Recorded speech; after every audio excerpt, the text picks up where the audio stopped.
Sí. ves que tienen una etiqueta blanca. Es la parte de mujeres y los más antiguos son los que están más arriba. Son de dos tipos. Estos que solamente tienen anotaciones y esos otros más gruesos donde ya aparece la fotografía. ¿Cuál era el objetivo de la fotografía? Dos. Uno, de que lo pudieras identificar en la foto de entrada, y luego se sacaba generalmente una foto de salida por el cual la persona se veía la evolución positiva que había tenido al estar internada. Las etiquetas, te decía, en realidad tienen tres índices: un primer número, luego la letra M o H, ¿no? O sea, mujeres u hombres, y luego un año. El primer número indica el orden en el que fueron estudiados o recibidos o abiertos o rescatados, como se quiera decir, porque la verdad es que teníamos pilas de libros. En una visita anterior tú viste cómo estaban, ¿no? O sea, acumulados, y todavía estábamos mirando de qué se trataba todo ese fondo. Ahora ya los libros en sí los terminamos. Son alrededor de unos 700 libros, podríamos decir, quizás un poco menos. Y la verdad es que este espacio que estamos recorriendo ahora no es solo para guardar los libros o guardar los negativos fotográficos, sino que es la forma en que el hospital y su historia se vincula con el entorno. Tanto el barrio como a cualquiera que quiera acercarse, también los institutos de enseñanza. Por ejemplo, hoy de tarde voy a recibir a una profesora de Historia de la Medicina que viene con su grupo, porque los abordajes a la temática que aquí se expone son múltiples. ¿Qué tenemos acá? Tenemos una recreación de lo que sería una sala de mujeres con elementos que son auténticos, ¿no? La cama es una cama de la colonia Etxepare. También las mesas de luz, muchísimos implementos que en muchos casos sirven para recrear la época, pero otros son objetos que los propios pacientes, al darse de alta o al tener otro destino, dejaban en los ingresos aquí en la parte de ingresos del hospital. Y bueno, todo eso quedó guardado y acá se exhibe, ¿no? Las distintas épocas. Es muy interesante ese par de zapatos que está colgado ahí arriba, porque el hospital era autosuficiente en lo que tenía que ver con los suministros que daba a sus pacientes. O sea, el paciente muchas veces tenía habilidades o saberes que podía aplicar en la elaboración de este tipo de artículos. Por ejemplo, en la foto se ve un paciente haciendo una casita de muñecas y se le enfocan los pies porque él en realidad era carpintero y hacía estos zapatos junto con un zapatero con suela de madera, era como una especie de sueco cerrado, que era el calzado que se daba a los pacientes.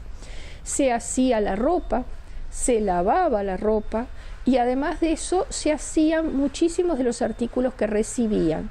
La persona que dirigía ese tipo de actividad era remunerada. Tenemos los libros de los empleados del hospital. En el caso del cigarrillo, el cigarro, los pacientes recibían cigarros, porque en aquel entonces se consideraba que era un elemento necesario, ¿no? O sea, recibían como parte del suministro que le daba el hospital, se le daban cigarros. Y entonces había un cigarrero. Ese cigarrero para nosotros como espacio de recuperación patrimonial tiene una importancia muy fundamental. ¿Por qué? Porque una de las cosas que hallamos fueron los negativos fotográficos en celuloide y en vidrio.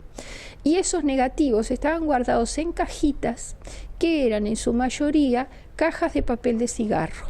O sea, el cigarrero le daba la caja de papel de cigarros al fotógrafo y guardaba todas esas cajitas, que ahora después vamos a ver, Aquí, esto que estamos viendo acá es parte de la recreación, porque según yo les explicaba, lo que notamos en las explicaciones, que las observaciones al ingreso, había una gran cantidad, durante una etapa hubo una gran cantidad de inmigrantes cuya patología, lo digo entre comillas, era un estado depresivo por su propia situación. Entonces decía, melancolía. Y hay casos concretos, caso de un joven italiano que viene y lo trae un paisano, o sea, otro italiano que había venido con él, y lo trae porque la explicación es, se niega a ser feliz. Dice que, claro, el otro había dejado su familia, su esposa y su hijo en Italia y no tenía trabajo aquí. Entonces, para su paisano era una locura que no quisiera ser feliz estando en este país. Entonces lo trae, bueno, por supuesto, estaba en un estado depresivo tremendo, pero luego sale, o sea, evidentemente no existía una patología, sino que lo que existía era una situación social que no lo cobijaba, que no lo amparaba, que iba en contra de las expectativas que había tenido. Por eso es que pusimos aquí las valijas y la foto de los inmigrantes como una muestra de lo que sucedía con muchísima de la población que llegaba a este hospital. Después las otras cosas que tenemos acá es las medicaciones, porque hay que tener en cuenta una cosa, la medicación, el psicofármaco realmente tiene difusión a partir de la década de 1950. Antes de eso se experimentan otro tipo de terapias que van desde la inmovilización por chaleco de fuerza, por acceso de trementina, o sea, se le inyecta de manera intramuscular una cantidad de trementina que es un veneno en realidad, pero que queda hecho un acceso que el dolor que produce impide que la persona se mueva. Después se hacían acá se ven, por ejemplo, los instrumentos de laboratorio. Los instrumentos de laboratorio, ¿para qué eran? Porque se dosificaba, creo que está abierto ese, que sí se puede abrir. La medicación, decíamos, recién vino de laboratorio, ya confeccionada a partir de 1950 aproximadamente. Antes lo que se hacía había un equipo de laboratoristas que según la dosificación del médico elaboraba la dosis de cada paciente o de grupos de pacientes, o sea, de que tenían una patología similar. Para eso aquí funcionaba un importante laboratorio que se conservó muchas de los reactivos y también de los instrumentos de laboratorio. Ahí tú vas a ver, por ejemplo, que hay balanzas de precisión, eso es un trebuchet, que es una balanza de precisión para dosificar en pequeñas cantidades, o tipo de balanzas para mayor cantidad de dosis, digamos así. Así se trató hasta más o menos 1950. Decíamos que había la otra situación, la otra forma era tranquilizar al paciente. En realidad no se buscaba curar lo que consideraban que no se podía curar, sino que realmente lo único que hacían era pasarlo a un estado sacarlo de su estado de excitación, decía. Para eso se podían llegar a usar, yo te voy a mostrar por acá, un chaleco de fuerza.